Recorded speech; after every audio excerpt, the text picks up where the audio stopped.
రో 1ని 10 స్టిచెస్తో స్టార్ట్ చేసి ఫైనల్ రోకి 1 స్టిచ్తో ఎండ్ చేశాను.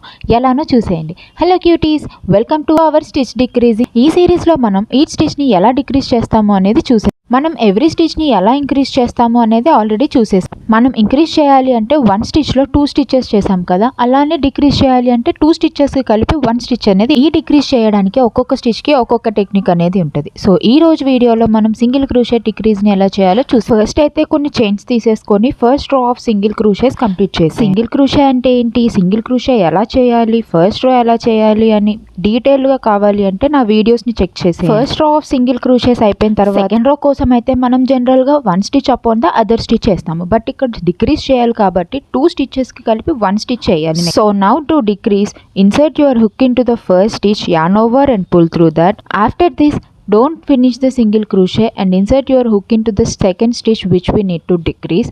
Yarn over. Now we can see 3 loops on. Now yarn over and pull through all 3 loops. This way we will create only 1 stitch upon the 2 stitches for single crochet. Next video lo half double crochet ఎలా decrease చేయాలో చూసేద్దాము. Until then follow చేసేయండి. Okay, bye cuties.